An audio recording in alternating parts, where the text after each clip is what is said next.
All right. We are officially live right now. Now, it's probably going to take a couple seconds for all the different services to catch up and everything, but we're officially live. So, for everybody that happens to be here, I'm Justin, and this, of course, as always, is Joey. What's up, losers? And we are live a little bit later than we wanted to be. So the intention for the future is to be live on Tuesdays at 9:30 until the season starts. Then maybe Tuesdays and Thursdays. I don't know. We'll see. But that's kind of the plan for right now. And primetime games, we're thinking about also doing like a live reaction type things, because the AFC North has 11 primetime games within the first 15 weeks. So, might be fun to do with everybody. We were supposed to have like an announcement and some other special stuff happening today, but unfortunately we have to cancel that stuff for the time being, and we're just going to kind of improvise the first part before we get into the Browns review. So announcement's not going away. It's not. And we still have exciting shit happening. However, due to the technical difficulties that delayed us tonight, we're gonna step back and punt, which is not always a bad thing. Ask Pat McAfee. Punting's not always a bad thing. Right. And we will roll out our big announcement for the season next week to everybody except Dylan, who found out tonight, I think. I mean, maybe. I think he knows. He probably but knows. We'll see. Actually, he told me to remind him when we were live, so I just reminded him that we're live. But with that, what's going on, man? What's up, Joey? Not a whole lot. We were surprised. I was surprised this evening, just casually perusing Twitter and looking through some of the NFL top 100 type stuff from last night, that Tyler Boyd got a new contract today. Deserved. Wait, so you said absolutely deserved. Through NFL top 100. All right, sorry, go ahead.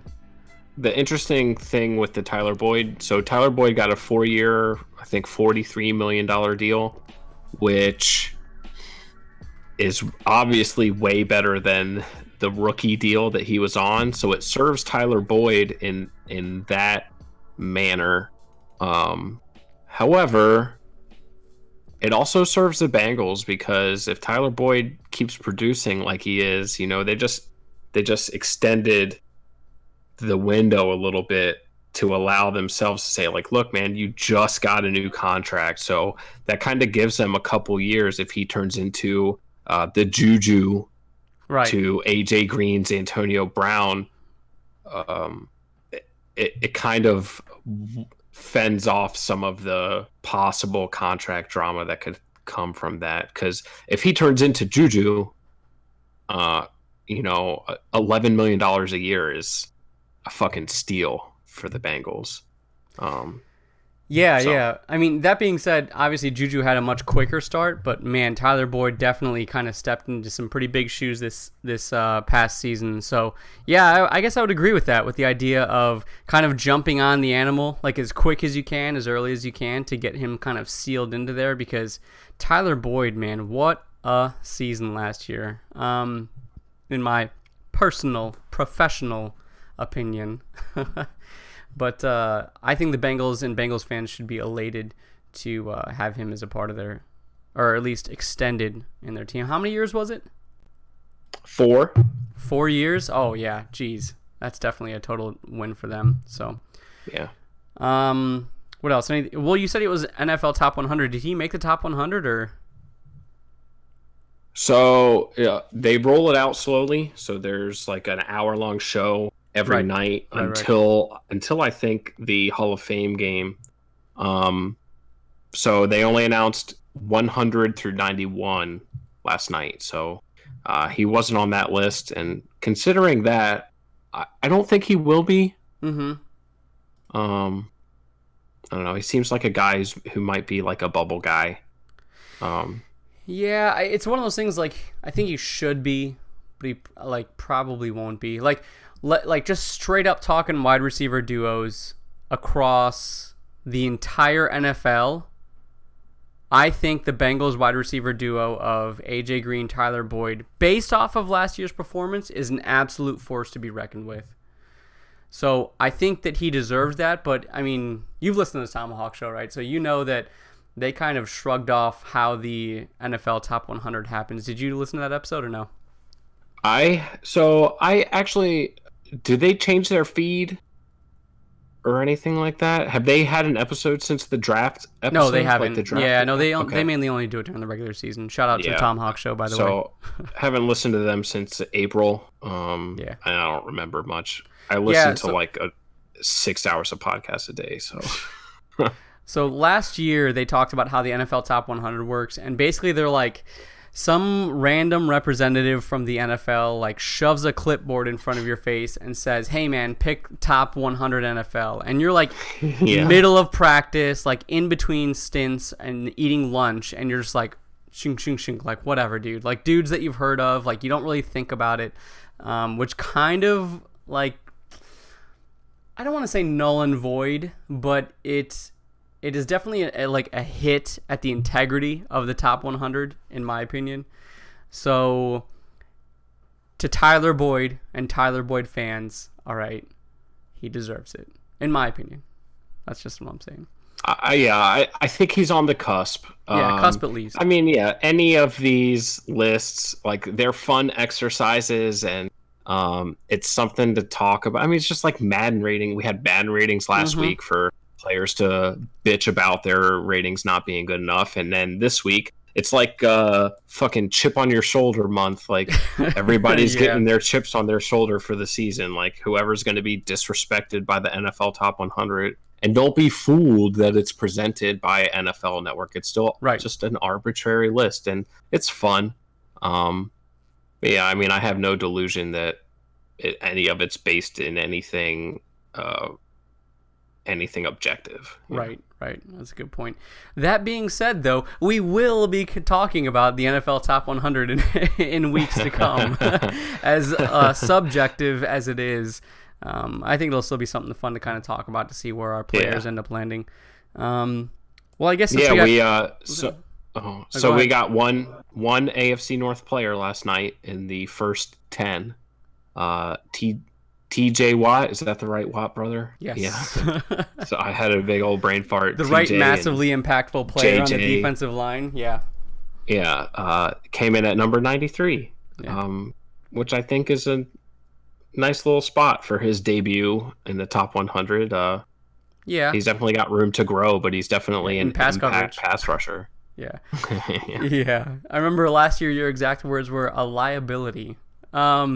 But that being said, also, I think it's notable to say that even though he's not in the AFC North anymore, he was last year, which is what these rankings are like pretty much based off of. But Eric Weddle made 100, right? The same player that I believe all of Ravens' social media was saying that he's garbage and to get rid of him. I don't know. It's almost like social media is full of toxic idiots that don't know what the fuck they're talking about. But I mean, whatever. Anyways, so tell us how you feel. Yeah, right. Actually going into this season, like one of the things that I was like the most upset about was like, fuck, I'm going to have to get back onto Brown's social media. Like it was just a massive like stake to the heart that I'm going to listen to some of those, some people. And that's the thing though, is that obviously with all social media, it's the people that are the loudest that get heard the most. So, but it is what it is. All right, man. Anything else? I have another, speaking of arbitrary, well, it's a less arbitrary list. Today, Pro Football Focus came out with their team secondary rankings. I sent it to you. I don't know if you saw it. I didn't. Texted No, I missed it.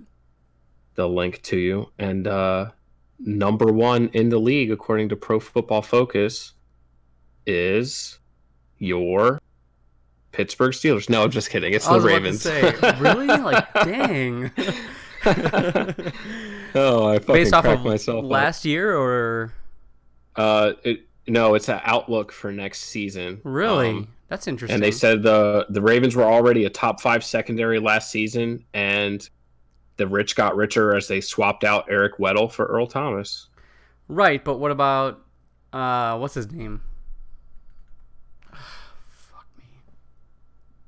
What about these jobber cornerbacks that are only like at Sorry. 84, at 86 Well, I was about to overall in say. Madden? All right, sorry. I had to scroll up on our spreadsheet. Suggs, Mosley. Uh, Secondary. oh, okay. All right, Just a fair, secondary. fair. Okay, I was thinking defense as a whole. Nope. Just defensive backfield. So Yeah. next Yeah, who's the next next? AFC North team is the Browns That's coming got in to at be. I was number about to say. 9. Yeah, I'm not surprised that they're top 10. Of course, I would personally have them a little bit higher than 9, with second most takeaways in all of the NFL last year. Well, that was the total defense, but regardless, but I'm not surprised that they're top 10 for sure.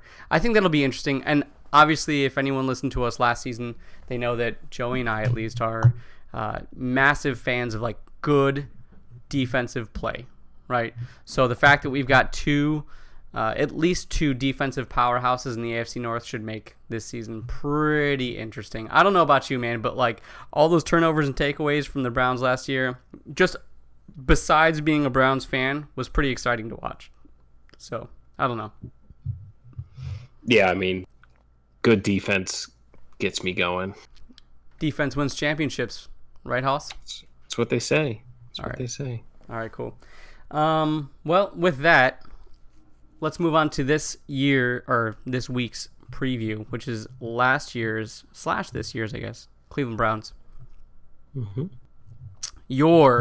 My Cleveland Browns. All right, so here we have our spreadsheet where we have some of our off-season trackers. We don't track absolutely everybody. I don't think we really explained this last episode. We don't track absolutely everybody because there's a ton of like reserves and free agents that are just going to practice squads and stuff like that. But we try to at least track the big name movers and stuff. So here's some of what we have so far. But I guess let's talk first off Kareem Hunt. Kareem Hunt was a huge acquisition by the Browns since they let go of Carlos Hyde last year, mid-season at that. However, he is going to be missing the first couple of games.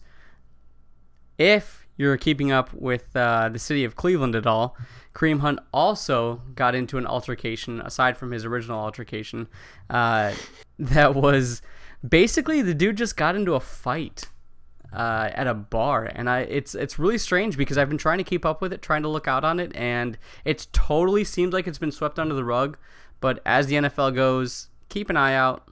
Maybe we'll hear more about it in a couple of games when Roger Goodell starts to give a shit that the Browns are actually doing really well. But yeah, there's that. The NFL is colluding against Cleveland. They're gonna be. I'll tell you that much.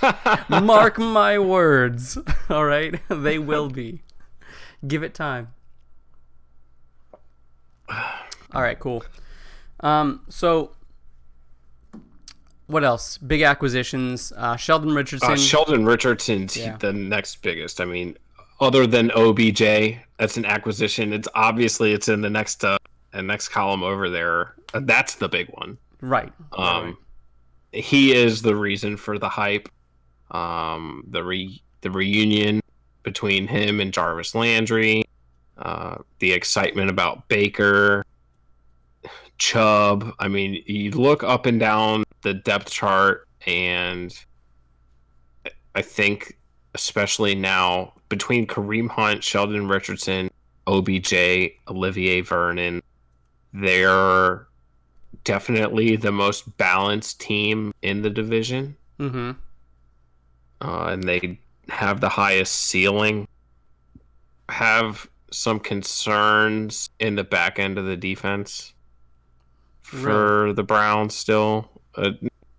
Some unknowns for certain. Yeah. That could be concerns. But I mean, man, you look at the D line, you've got Olivier Vernon, Sheldon Richardson, Ogunjobi, and Myles Garrett. Like, yeah. What a murderer's row. And then in the second level, you got Schobert and Kirksey coming back. I mean, right. The Cleveland's solid everywhere. Everywhere you look, they're solid. Right. So my big thing with the signing of Sheldon Richardson, obviously besides the idea of putting pressure on the quarterback, I don't know like a ton about him and his play style, but what I'm really looking for as a Browns fan is something that we had, like 4 or 5 years ago, which is like one of the best run defenses in the league, right? We haven't had that. Like, I think it was like back when we had Brian Hoyer, we had like one of the best run defenses in the NFL. Or not right number one, but like top 10 for sure.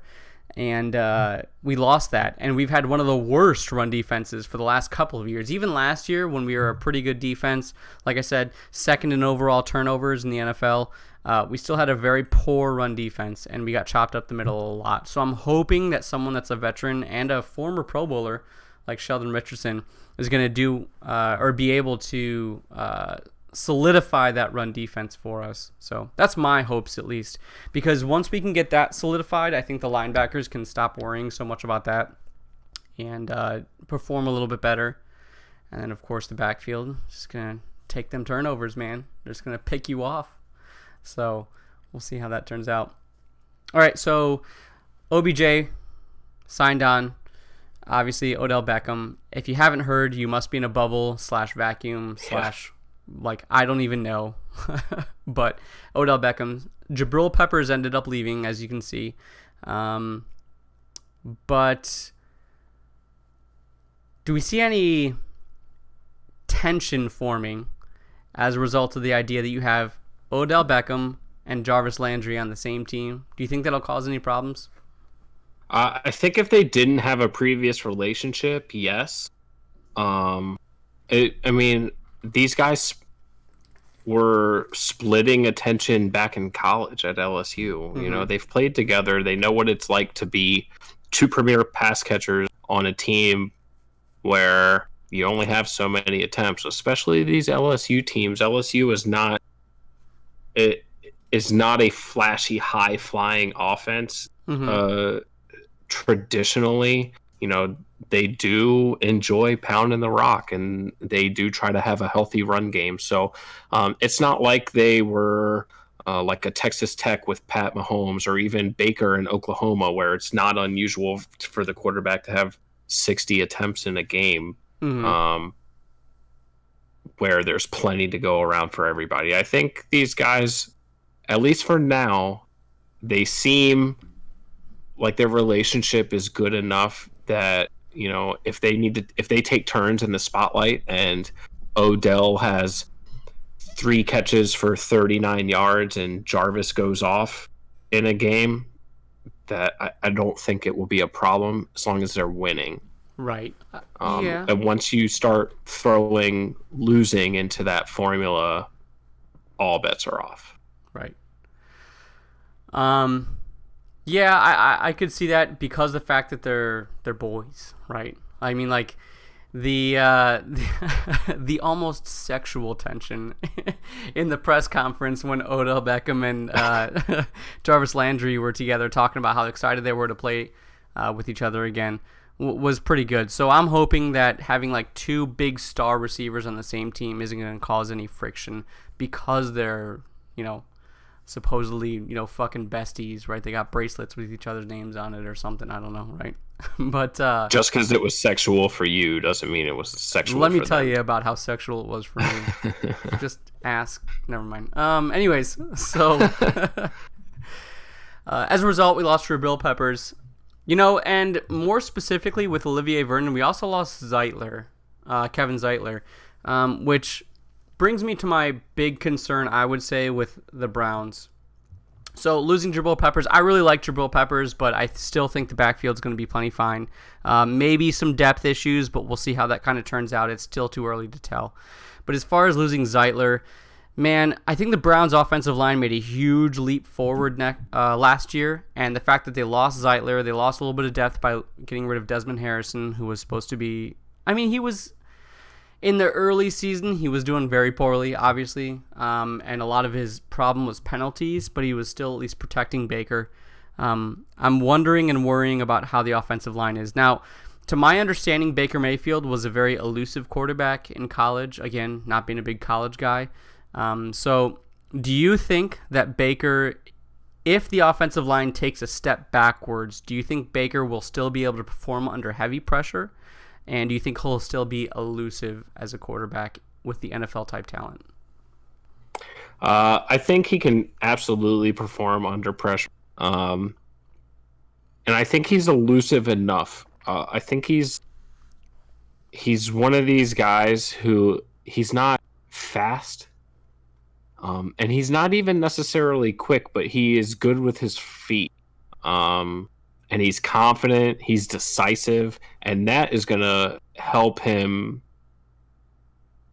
handle a pass rush, or the pressure of potentially an average-ish or below offensive line, which I'm not ready to condemn the Browns offensive line just because there's a lot of guys that maybe you haven't heard of. Like, they still got Batonio, who's a Pro Bowl guard. For sure. They signed Greg Robinson. Last year, who's a taking veteran up for guy. Desmond Harrison. Right. Mm-hmm. Which is an upgrade, if you ask me. I mean, right. Especially after Desmond Harrison's off the field trouble. But right. That's true. Yeah, I mean, Baker, I think, is wise beyond his years for a second-year quarterback. And whether it's just pure confidence, his decisiveness is going to allow him. That's what dooms young quarterbacks, is the pocket starts collapsing and they don't know what to do, and they freak out. Yeah. And I just don't think that Baker is that type of quarterback. I think he's going to know his hot routes. I think he's intelligent enough as a player. I just don't think that it's going to be an issue with him. Yeah. And I'm done sucking off Baker Mayfield. Fair. Yeah. Also, J.C. Treader, don't forget about him. He's their center right now. I think he does a pretty good job. Came over from the Packers in 2017, I think is when we signed him. He's been doing all right. Obviously subbed in for Alex Mack, who was a stud, but we couldn't afford him at the time. What else? Anything else as far as offensive line? Nah, not really. So offense as a whole, still obviously probably an upgrade to say the least. When does Kareem Hunt start again? What is it? 8-game suspension? I think he's out 8 weeks right now. 8 weeks. So I guess what game? So he can come back week 10 because he's going to miss 8 games, and you guys have a bye week in the first half too. So week 10 is the first week that he's eligible to come back, I believe. So what game would that be? Week 10. Bills. So that leaves him playing the Bills, the Steelers, the Dolphins, Steelers again, the Bengals, the Cardinals, the Ravens, and the Bengals. So a lot of big divisional games up for grabs at that point. And then, honestly, the out-of-division games, kind of easy. I mean, the Dolphins haven't really improved. The Cardinals, I am not on the Kyler Murray train. Maybe we'll get into that later in the season. But I mean, going into the offseason, if you told Browns fans, hey, next year our backfield looks like Nick Chubb and Duke, right, and whatever else is behind it, but those are our two main guys, Browns fans are pretty happy with that. Yeah. And I mean, you got Kareem Hunt on a steal. I think he's making like 1 point something mil a year on like a 1-year deal. Don't quote me on that, but it's a fucking great deal for the Browns. Yeah. It's almost no risk. There's no risk. So if he comes back and he sucks, he rides the pine. All the PR that they would have incurred is over. They'll talk about his suspension week 10, and by week 11, week 12, you get deep into the season, it's an afterthought. Yeah. I mean, it's a brilliant signing. Dorsey really likes these redemption stories. You see it with him in Kansas City. You see it with him in Cleveland. I mean, tend to give second chances, third chances to a fault. So yeah, he could be a big time difference maker for these guys down the stretch, and he'll come in fresh. Yeah, that's true. I mean, I That think can't be understated. now that I think about it, which is interestingly enough one of the first times I've thought about it, is because I'm thinking about how the dynamic between Kareem Hunt and Nick Chubb is going to work. They seem to have pretty similar styles, and they both seem to be, pretty effing electric. But I was thinking to myself, is there going to be an issue when Kareem Hunt comes in as far as Chubb's touches? First off, Chubb seems like super pacifist, so, but also he might enjoy a little bit of a break after 9-10 games of pounding the rock. Absolutely. Especially his style. He's a lot more physical than Kareem Hunt. Yeah. And I think, for sure. Yeah. And I think a lot of that's going to come down to Freddie Kitchens. And he's a player's coach, which is counter to a lot of like the old white guy mentality of like, oh, if you have a lot of personalities, you need a disciplinarian. Yeah. Freddie Kitchens just wants these guys to be themselves. And as long as their first goal is the team, as long as their first priority is the team, he's going to let them be themselves. Don't forget, it was Freddie Kitchens who was celebrating with Baker last year when he was doing the big balls dance and flopping his imaginary dick out of his pants. Like, yeah, he got fined for that too, didn't he? That's the type of coach, I think so, that Freddie Kitchens is. He's going to let these guys be themselves. Which, as I said before, as long as they're winning, we'll be fine. They'll be fine. Right. And I think I think the beating that Chubb's going to take in the beginning of the year, they're going to welcome Kareem Hunt back. Yeah. So basically, when the playoffs happen, we're going to have a fresh Kareem Hunt and then a semi-fresh Nick Chubb because Kareem's going to be taking a lot of carries towards the end of the season. All right, that's what I'm hearing. Also, I heard a "we" in there, so I'm not letting that go. But anyways, last, I guess, thing as far as the spreadsheet goes, some losses. Tyrod Taylor ended up going to the Chargers. I would say good for Tyrod. I don't think the style of Tyrod and Baker is close enough to keep him as a backup, because I think when you have a backup, you have to consider the style of offense that you run. So, and that actually even brings me to the idea of, with the Chargers, is Tyrod a good fit with the Chargers? Because the style between Phillip Rivers and Tyrod is very different. I don't know. But whatever. Hey, the Chargers are going to be, I think, pretty fucking good. So good for him. Jamie Collins. As Melvin Gordon plays. Right, exactly. Jamie Collins went back to the Patriots, as a matter of fact.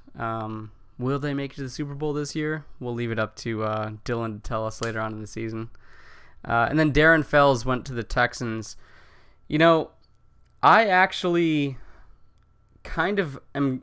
I think I'm going to miss Darren Fells. Darren Fells made a lot of really clutch catches for like touchdowns and some good yardage last year. He was a great blocking tight end. He was brought in as a blocking tight end, but he, I think, had some of the most catches or touchdowns or some shit like that as far as tight ends on the Browns. If that's not a correct stat, then he at least did, pretty well for someone who was brought in for a blocking tight end. So I think I'm going to miss Darren Fells for sure, and I'm not sure who or how they're going to fill that gap, because I don't think Njoku's going to do it all by himself. So hopefully Njoku gets on the jugs. Right. Yeah, Njoku is an interesting case because obviously he's athletically gifted. Right. But I can't think of anybody off the top of my head who at one point had a drops problem and overcame it. Yeah. Like, I can't think of a guy that had a drops problem and then turned into a sure-handed receiver off the top of my head. Mm-hmm. Which isn't to say that they don't exist. Maybe Chris Carter. and that's going way back. I don't know how he started his career. Even I know he had some off the field weird stuff, but so the good thing about that is that Njoku, rather than being a focal piece of the passing game, can be complementary this year. Fair. That's what OBJ affords them. Mm-hmm. So maybe he takes some pressure off of Njoku and he can just go out there and play and not think about it. And they can keep his looks to... They can manage his targets to where they can build his confidence, because I think that's a lot of the problem with drops a lot of the time is confidence. Okay. All right, so I have 2 more bullet points I want to hit with the Browns. The first one is my bone I have to pick with NFL Network. So today, if you haven't seen the season projections that the NFL Network has out most recently, the NFL Network has the Browns at 10-6. And at first thought, you could hear the Browns you hear like Browns 10-6, and you're like, they made some improvements. Sure, why not? But let me explain to you the losses that they have. They have a loss to the 49ers, which, if you listened last year, Garoppolo's a fucking fraud. Mark my words. Check the box, signature, whatever. All right. The 49ers are not going to beat the Browns. All right. Like, where's the defense? What offensive weapons do they have since they lost Carlos Hyde to the Browns? What wide receivers do they have? I mean, what defense do they have? I don't even want to get into the 49ers right now. Anyways, they have a loss to the Seahawks and the Pats. Probably pretty fair. The Steelers, they have one, which I guess is probably fair because the division is contentious. The Bengals, again, you know, the Bengals always find a way to like ruin someone's season towards the end, even though they like have like a fucking 2-10, you know, worth season. I say worth because that's what they're worth, not what they actually put up. Which I know the math doesn't work, but don't fucking judge me. Anyways, and the Cardinals. They have the Browns losing to the Cardinals. Look, I'm not riding the fucking Kyler Murray train. I don't know what to tell you, all right? Not that much. Not that much, okay? So get the fuck out, and the Browns are not going 10-6. That being said, another thing that the NFL Network said that got my gears grinding was... The exact words were Todd Monken, which if you don't know, Todd Monken, the former offensive coordinator of the Bucs, is now the offensive coordinator of the Browns. The exact words were, what he did in Tampa Bay, he will do for them in Cleveland. And my question is, what? Go 4-12? Is that what he did with 2-star wide receivers? I don't know. Whatever. Anyways, I'm not putting down Todd Monken. Shitting on Todd Monken. But I'm saying that I was pretty happy with Freddie Kitchens had to offer last year, and we will see what happens. But I think to say just to me, the quote, he'll do for the Browns what he did in Tampa Bay, is like one of those like, what the fuck does that mean? Like, the Bucs had a 4-12 season. How are you going to put that forth? So that's my bone to pick with NFL Network. Yeah, fair enough. Yeah, that's one of the things. Freddie Kitchens was a very interesting coaching hire because by making him the head coach, what got him recognized last year was his coordinating for Baker. Mm-hmm. And the way that he allowed a rookie quarterback to feel comfortable and to really flourish like no rookie quarterback has ever. Statistically, as far as touchdowns go in 13 games, setting the record. And by promoting him to head coach, you give him so many other responsibilities that he can't be as involved in offensive game plan and play calling as he was last year. So it's really his value as an offensive coordinator is what got him this head coaching job, but it's also where his value is. Right. So it's an interesting give and take. I don't know a lot about Todd Monken. I know that Yeah, I neither do I. don't think Jameis Winston is a good quarterback. I don't think Ryan Fitzpatrick's a good quarterback. And at least offensively, I mean, as an offensive coordinator, wins and losses aren't on Todd Monken. Fair. Um, all he's got to do is score points. That's all. His only job is to score points, and I think they did that um, when Jameis wasn't making stupid ass throws. They beat the Browns. So yeah, I mean, we'll see. It's just it'd be interesting to see how different this, how much of Freddie Kitchens' blueprint is still on this offense this year. As far as all the pre-snap motion and the ball's in three different players' hands 2 seconds after it's snapped, and some of the fun stuff that made them a really fun offense to watch last year, how much that changes with Monken, because there wasn't much of that to do in Tampa Bay. It was pretty straightforward. Right. That's interesting because they had like a bunch of like wishbone uh, lineups, which was like two running backs at the same time. They did that a bunch last year. They also did obviously Jarvis Landry threw like touchdowns and 2-point conversions. Well, not touchdowns, but he threw 2-point conversion and he threw some like large passes. One to homeboy Rashad Perriman. And we know how OBJ likes to sling it. I was just about to say, right? So you got OBJ and Jarvis Landry, who both have the capability to throw accurate passes. So I wonder if that'll actually become a thing with the Browns at all. Could be fun. Yep. The last point I want to bring up with the Browns is the style of defensive play. So I don't know much about Steve Wilks other than the fact that he brought the Broncos to the Super Bowl. As far as his style goes, I don't really know a whole lot, but I loved the aggressive, over-the-top, get the ball hawk, I guess, style of Greg Williams. Like, ball hawk / blitz every other play from Greg Williams. I think I'm going to miss that. I'm hoping that Steve Wilks can kind of bring to the table something similar so that we have the turnovers that were there last year and the excitement from the defense that Cleveland had last year. So, yeah, my biggest hesitation with the Browns this year is specifically the secondary, but the defense. Turnovers are fickle. It's a dangerous way to make your money on defense.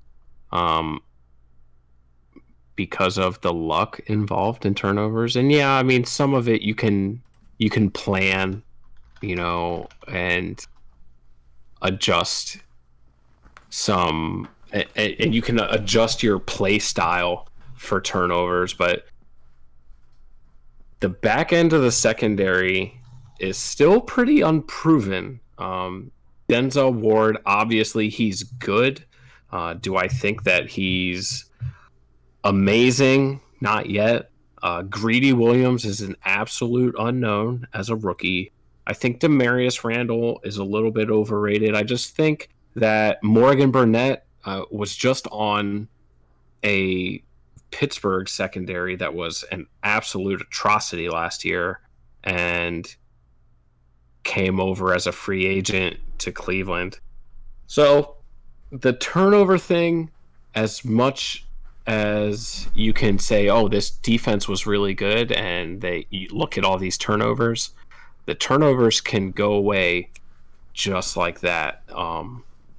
So it'll be interesting to see. I think that's the least consistent, the least replicable statistic that you can target on the defense is like, oh, we turned the ball over on offenses a lot, and we'll do it again this year. So it'll be interesting to see how the secondary takes shape, how Greedy is able to develop. Terrence Mitchell, is he still He I is. mean, he's just moved down the depth chart now with Greedy coming in, and I We'll think see. TJ Carey is their TJ Carey nickel will most guy. likely be moving down, yeah. Which So he has had some good picks last year. So yeah. I mean, interceptions. Yeah, it's a total defense stat really because a lot of that can be caused by the defensive line, which is also improved. Um, but that's my caution to Cleveland. They gave up a lot of yards last year, and turnovers bailed them out. yeah, And with Baker in, they were 6-7 last year. And so this isn't a team that went, like 8-4 down the stretch. And so they still got work to do. And sure. on paper, they're the best team in the division.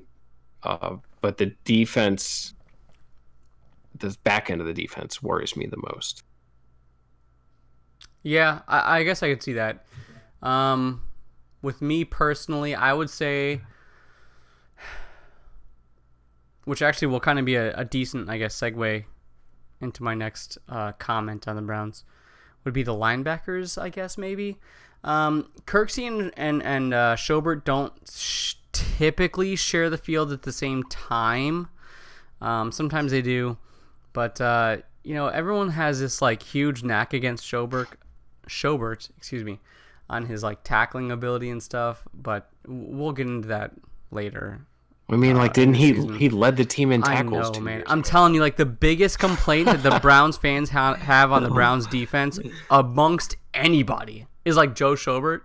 Joe Schobert was number 1 in tackles, tied number 1 with, I don't remember who it was. The guy from the Packers, whatever his name was, and, like, someone else. But anyways, 2 years ago. Last year, he, like, led the team in tackles, even though he missed a bunch of games. Like, I don't fucking know. But as far as outside linebackers go, that's where my concern kind of lies. Defensive backfield, my biggest worry is depth.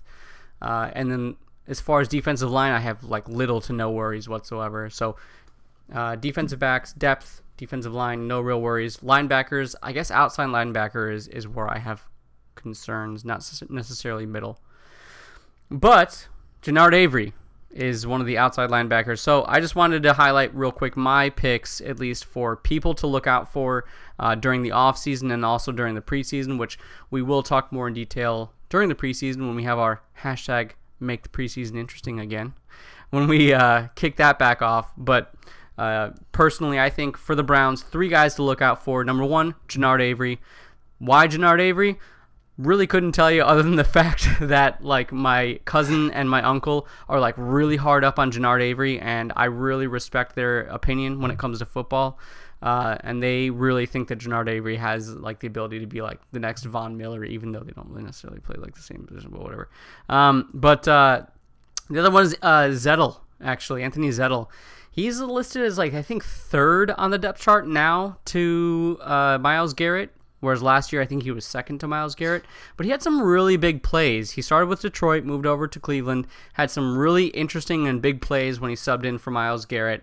So I'm interested to see if he develops more, because having someone that can give some,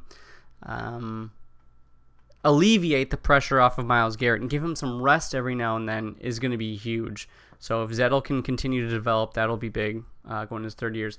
And someone that even to you, Joey, probably shouldn't sound like a sleeper hit, quote unquote, but Rashard Higgins, Hollywood Higgins, right? People are sleeping on that, because they keep mentioning Antonio Brown, Jarvis Landry, Antonio Callaway, who was a rookie last year. But Rashard Higgins and Baker Mayfield developed a repertoire, or like a relationship and some chemistry during the preseason of last year, and also since they were both the number 2s on the practice squad or during training and so forth, they developed a good repertoire, and they had some really good catches and completions to one another. So I would say Zettel, Avery, and man, I fucking love Rashard Higgins, so keep an eye out for him as well as a number 3. And I just found out today that apparently today he is a starter as the number 3. So the Browns depth chart lists a 3 wide receiver starting depth chart. So that's interesting, but we'll see. That's very interesting. Yeah. Yeah. So yeah, I mean, you know how I feel about Rashard Higgins. I love that guy. Right. So yeah, he's such a luxury as a third wide receiver. Yeah. I think he has the ability to develop into a Tyler Boyd type guy where, he kind of starts off as like a number 3, then kind of becomes a number 2, and then just kind of like continues to develop until he's this, complement to someone like AJ Green where he can be used a lot. Unfortunately, because of having Jarvis Landry and OBJ on the same team, I don't think he'll get as much recognition, but I hope that he continues to develop and the Browns stick with him as a player on the team. So, and Baker likes him. Yeah, and Baker likes him. Exactly. And that's what matters, is that he has confidence and chemistry with him. So, okay. I don't know if you guys can hear my water bottle, but if you can, I'm sorry. Can you hear it or no? I didn't hear it. Okay, good. No. All right, so let's do some fill in the blanks. You want to close out with some fill in the blanks, or are you good? Yeah, man. We can do it. All right. So I'll kick it off. I guess I have the luxury of already having someone that I know who fills in this blank, so it might take some time for you to think about. But my fill in the blank, my first one is, it's time for blank to move on from blank. So I'll tell you mine first, so you have a little bit of time to think about it while I talk about it. But for some reason, I don't know why, and I thought, let me see if I can keep it AFC North centric, but I couldn't, because every time I thought about it, it kept coming up. It's time for the Bucs to move on from Jameis Winston. All right, that dude's fucking needs to go. He's had his time. He's tried to prove it. All right. At this point, you'd be better with drafting some random rookie that nobody's heard of, or trying to put your confidence into a backup like the Jags have been doing for, I guess all of this year, even last year with Cody Kessler, Try to figure something out. But Jameis Winston, he had his shot. He stole his crab legs, and that's pretty much what he got out of the NFL. So it's time for the Bucs to move on from Jameis Winston. Do you have anybody that you can think of? Yeah, I have an outside the division answer and an inside the division answer. All right, let's hear them both. And they kind of tie together. My outside the division answer is a lot less of a hot take. That's fine. It's pretty fucking obvious. The Giants need to move on from Eli Manning. That's totally fair. As much as the Giants got raged out last year, or the Giants fans rather, yeah, I would agree with that. It's time. Yeah, fuck the fans. Mm-hmm. You get somebody in there. I mean, OBJ was out in the media tearing down Eli right last year, and deservedly so, if you ask me. And they had this weird thing where McAdoo, the year before, was the coach who finally had the balls to fucking bench Eli Manning. And yeah, it was for Geno Smith. But you know what? The value of evaluating Geno Smith is much more value. It's much higher than the value of watching Eli Manning die in front of your face. Like, he's done, and he won you 2 Super Bowls, and that's great. But you're the New York Football Giants. Your fucking nostalgia for championships should not be so strong that you can't sit Eli Manning down and be like, look, we'd love for you to be a career Giant, but we'd also love for you to mentor the next guy so that we can keep what's best for the Giants in view. And if you're not willing to do that and you still want to play football, then maybe we just need to go our separate ways. Who was the guy that... There is a tactful way to do it, and the Giants are so fucking scared. I don't know if it's because Archie Manning has some secret society where he's fucking pulling strings all over the league for his guys, but it's mind-blowing to me how committed they are. And Daniel Jones is garbage. That's right, Daniel Jones. I was just looking it up. That's almost like an Archie Manning, Yeah. like you were to saying, keep like Eli, he has like keep this, the money rolling in. Yeah, he has this like secret society of owning the Giants or something. It's just like, what the fuck? Yeah. Wasn't Dwayne Haskins? Doesn't make any sense. I don't know. Was Dwayne Haskins still on the board? I don't remember. I think he Oh was, yeah, wasn't he? yeah, he was. Yeah. It's fucking wild. Yeah, Daniel Jones went. Like 7. He was the something? second after Kyler. Yeah. Hold on. I gotta look up. So Will Greer was on the board. Drew Lock was on the board. Dwayne Haskins was on the board. Like Daniel Jones. 2019 NFL draft. I just remember when we were in the draft, when we were watching it, we're just like, huh. It was like, dude, no way. And there's like, of course, nothing but like reaction videos that say, show all the Giants fans like losing their fucking mind. Absolutely. Okay, so Kyler Murray, Nick Bosa, Quinn Williams, Clelin Ferrell, Devin White, Daniel Jones, number 6. So literally every other possible quarterback was still on the board at number 6. Yeah, besides Kyler. Right. Oh, well, yeah, besides Kyler, which Right. I am Nuts, man. pessimistic about. But either way, that's a different point. That's a different time for a different show. But you said you had one that was in the division, or? Yeah. It's time for the Pittsburgh Steelers to move on from Ben Roethlisberger. Ooh. I'll tamp it down a little bit. Mm-hmm. Begin the process of moving on from Ben Roethlisberger. That's fair.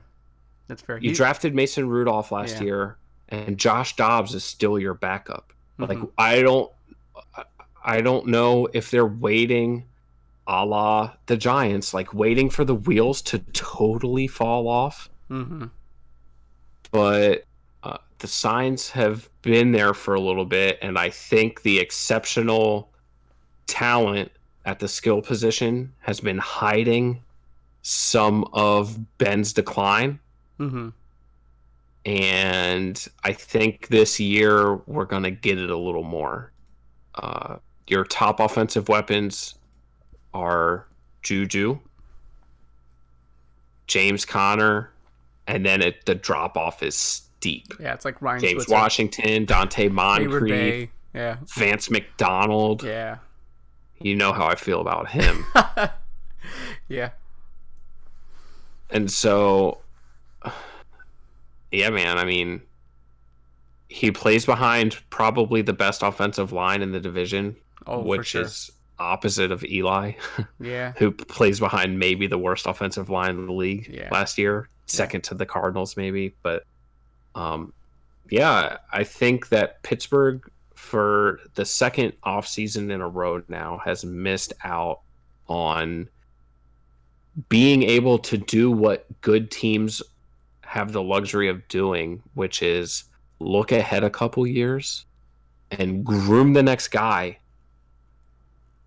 so that they can make a seamless transition and they're not stuck in this place where they're forced to start a rookie who doesn't know the system, and they're fucked for a while.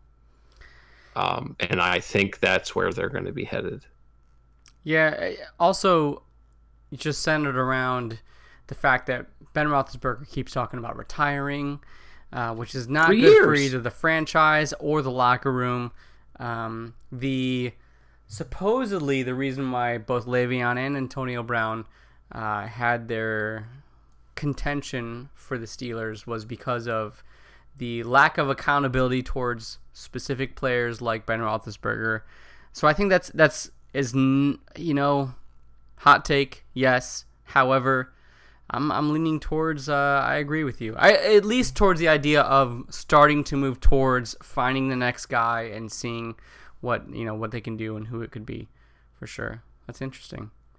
It was good. All right, you got one, buddy. I got one. Okay. The rookie quarterback from this draft class that's going to have the best 2019 is blank. All right, let me look. 2019 draft. Because all I can think about now is Daniel Jones and Kyler Murray. Dwayne Haskins, actually. Right, I mean, right off the bat, right? I mean, so you have Daniel Jones, who was like the pick that people like legitimately cried about. Kyler Murray, I don't give a shit. All right, I do. I just when you start. So the height problem obviously started with Baker Mayfield, and people were saying he was too short, yada yada yada yada.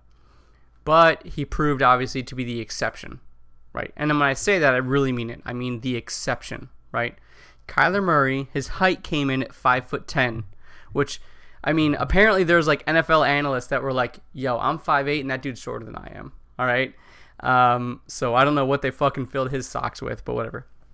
There becomes a point where number one, the short quarterbacks that are successful are by and far the exception and not the rule. And number two, you become so short that you lack the ability to just physically see over the 6'4" offensive line and defensive line, right?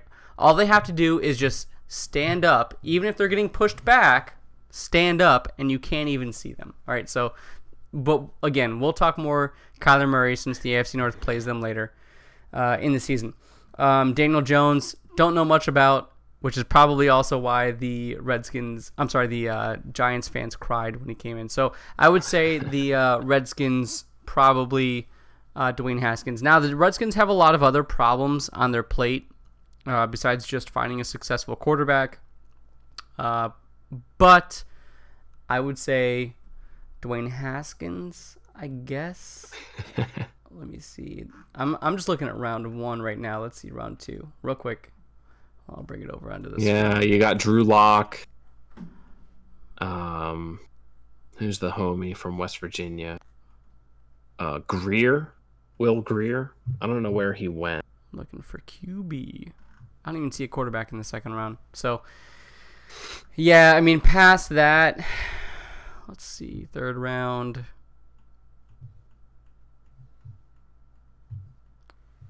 Quarterback was Will Greer for the Panthers. He's definitely not starting unless, even if Cam's shoulder falls apart, I think Taylor Heineke, they have too much invested in him to just, so we'll see. But anyways, yeah, that's my pick, I guess. So Dwayne Haskins. Yeah. Yeah, I just think it's going to come down to who has the opportunity to start most. Mm-hmm. After Kyler Murray, because obviously he's going to start. He doesn't have enough around him, I don't think, unless David Johnson can return to form. I think so. I'm going to hedge here and say that if David Johnson returns to form this year for Arizona and becomes the dual threat running back that he was before he got hurt, right? That Kyler will have the best season because he'll have the most opportunity. And I think second to Kyler is probably Drew Lock. We've seen, so comparing the Broncos quarterback situation with the Redskins quarterback situation. So the Redskins brought in Case Keenum, right? Yes. So I think Case Keenum has shown enough in recent years that if Dwayne Haskins is the opening day starter, he'll have a shorter leash if the Redskins think they're ready to try to challenge for the division now. But I think Flacco poses less of a threat to Drew Lock than Case Keenum does to Dwayne Haskins. Just because Flacco hasn't shown much in the last 4 years. Case Keenum is a full season removed from playing in the NFC Championship game. Right. So those quarterback situations, to me, dictate that Drew Lock has a better opportunity maybe than Haskins does in Washington. He's got Phillip Lindsay there. Mm-hmm. He's still got Emmanuel Sanders there. Like, they've got a supporting cast around him. So My pick will be Drew Lock. But yeah, I'm not down on Kyler Murray as a pro quarterback, especially in the game today. The types of protections that we have, he does need to put some weight on probably. Yeah. If he's going to start taking hits. I mean, you look at like the smaller guys, Drew Brees. He's short, but he's not small. Like he's kind of thick. And he has a really good offensive line. And Russell Wilson, who doesn't have a good offensive line, but is thick. 2 C's. But is thick as hell. Yeah. Yeah. So, I think Kyler needs to put some weight on, and they really need to prioritize him. Yeah. In this offense, and whether that means relying on the running game for a while, then that's what it has to be, man. You can't. These teams are so quick to throw these rookie quarterbacks into shitty situations. Like, right. If I'm the Redskins and I'm not in a win now, like, why start Dwayne Haskins? You just paid Case Keenum all this money. Let Dwayne Haskins learn. Fair. Like, there's no reason to throw him to the wolves with. You don't know what Darius Geis is going to be at running back, and Adrian Peterson's a year older, and like, you've got Alex Smith waiting in the wings. Like, let Dwayne Haskins learn, man. Like, yeah, is Alex Smith? Is he still? Like... He's on the Skins. He's probably not going to play this year.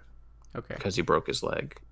Like crazy broke his fucking leg. Right. He almost died from sepsis or something like that. He'll right? legit be lucky to play again. Yeah.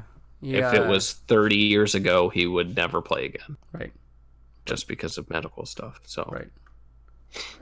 Okay.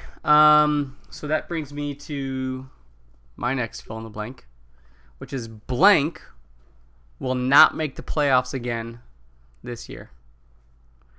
So I'll give you a second to type up in Google and see like who was in the playoffs last year. I think the obvious for me would probably be the Ravens. I knew that's why I laughed when you. Yeah, right. Other than that, man, it's a really interesting point of interesting idea, but I would say the Cowboys. And the only reason why I'm saying the Cowboys is because I don't want to. I guess I didn't want to go on the Ravens road because it felt too easy. But the Cowboys with Zeke Elliott, his contract is still up in contention. They still really haven't done anything crazy to improve their receiver position that I know of, at least, unless I've missed something crazy. I'm still not hard up on Dak Prescott.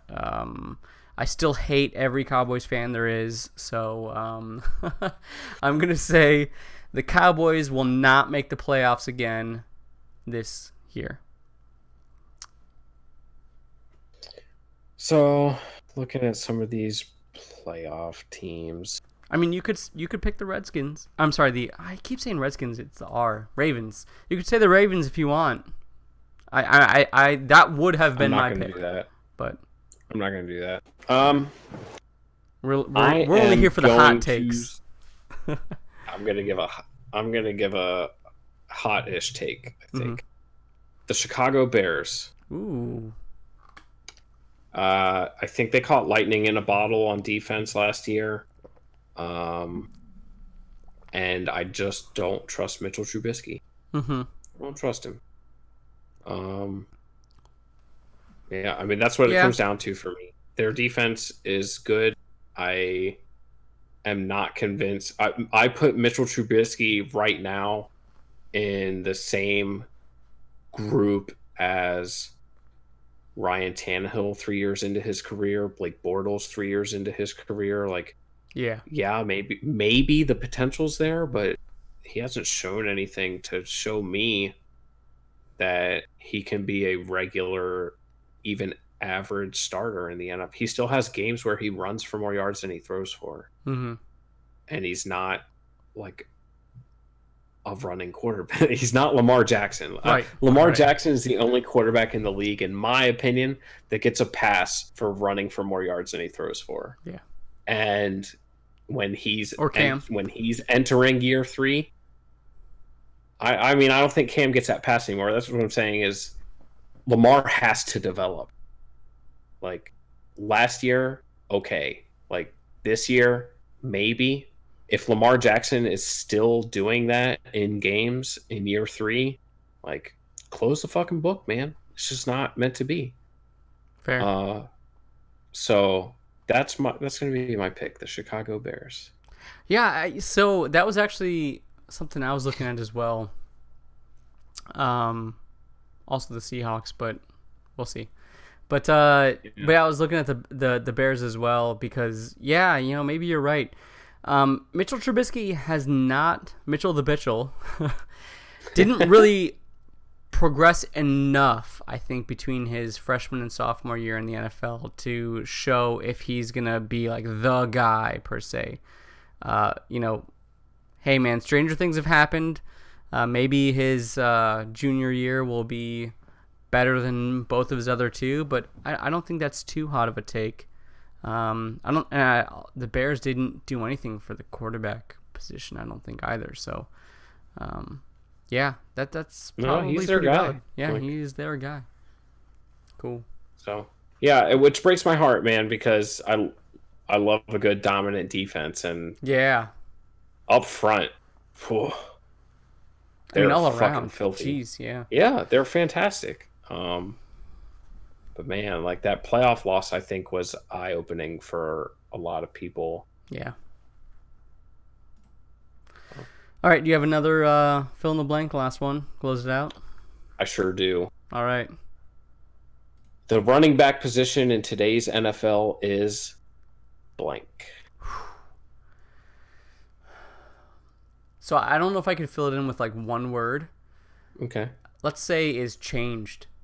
The most successful, I think, running backs from what we saw last year and what I think we'll see again this year are like the duos, which I guess is kind of like a skip because if you look at like early 90s, late 80s, that was also kind of a thing with a couple of teams, particularly the Browns. But the duo is what it was really dependent on. I don't think that you're going to have very much anymore, like the single one guy that is the running back that is going to be solely responsible for all of the run game. I mean, even with Kamara and Ingram, right, they just kind of separated last year as well. So I don't know how to sum that up into one word, but that's kind of my feeling on the running back, and this is just instinctual, that the running back position has kind of changed, that it's really impactful because we've seen like the best and highest, most successful teams have had good running backs, but they've also had really good running back duos. So I guess that's the way I'll put it. Yeah, I think the best way to frame it is to say that the running back position in the NFL has a short shelf life these days. And yeah, that's true. Speaking of individual running backs, not the position in like a meta sense. Obviously, it's still important. The Patriots showed the whole league that in the playoffs last year. Mm-hmm.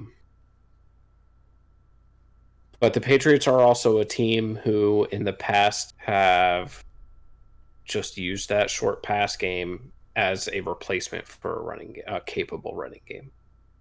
So, I think as you look at these guys, everybody around the league, especially the beating that running backs take, and you're seeing lots of injuries. Like, look how quickly Jay Ajayi came onto the scene and fell off. Yeah. Look how quickly Todd Gurley came onto the scene and how fast he declined with that injury last year. Yeah. I mean, the examples of Melvin Gordon's dealt with injury stuff. So I think the shitty thing for these guys, Melvin Gordon and Zeke, who are talking about holding out, Le'Veon, is that second contract is fleeting. Because if you stay in college and do your 4 years and you come to the league and you're 21, 22 years old, by the time you hit that second contract, you're 26. Like, that's like past your prime for a running back these days. Yeah.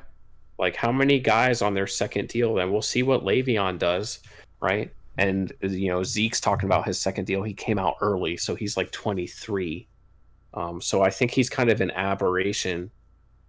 But I mean, the Ravens are plugging in fucking Gus Edwards and Buck Allen back there successfully. Gus Edwards like led the league in yards per carry in the last several weeks of the season last year. Like, so I think that their value as a position is lowering. The importance isn't lowering, but the importance is also changing because of the shift in all the rules. Yeah. I think running back still has value, but your guy has to be a pass catcher also. Even Zeke, who's led the league in rushing 2 out of the last 3 years, he's still a pass catching threat. So these guys just getting shorter and shorter. They're becoming more expendable. And it'd be interesting to see what happens with Melvin Gordon and Zeke being, arguably two of the most utilized, most crucial to their team running backs in the league. Yeah.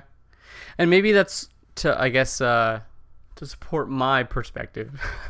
That's why the duos are so important, is because it keeps people fresh, or fresher at least, for a longer period of time.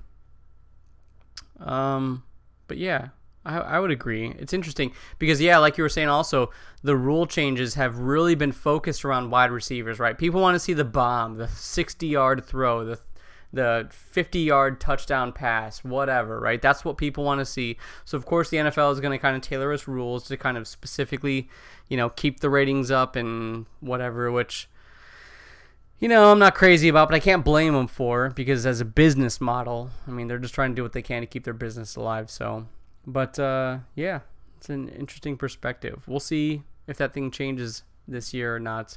What actually that just made me think about was the jet sweep, and where the jet sweep had its place in last year's NFL and where it's going to have its place in next year's, or I guess this year's NFL.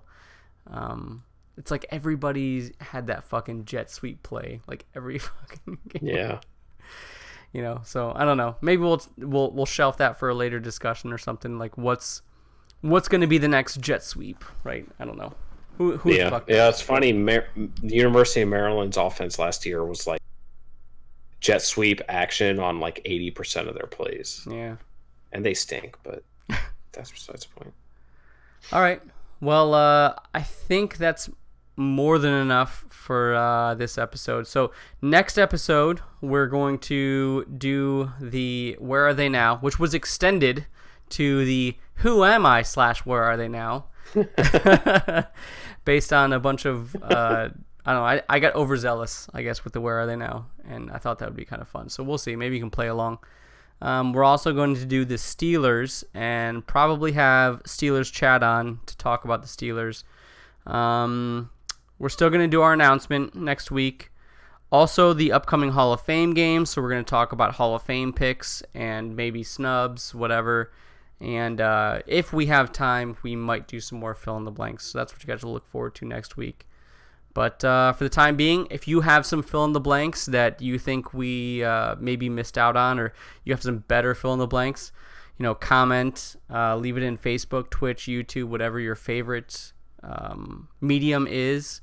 Like and subscribe to our podcast. Again, our Facebook, Twitch, YouTube, whatever it is, and let us know how you guys feel. So, yeah, man, another episode. Done. In the bizzle. Football is starting sooner than later, guys. I'm jonesing hard. Mm-hmm. I'm watching the number 19 college football game from last year.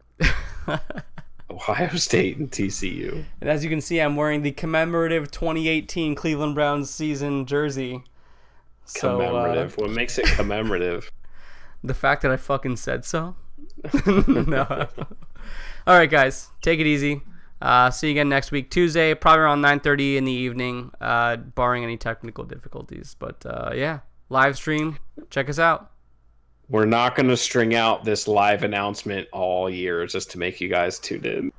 All fucking 2 people who watch the live stream.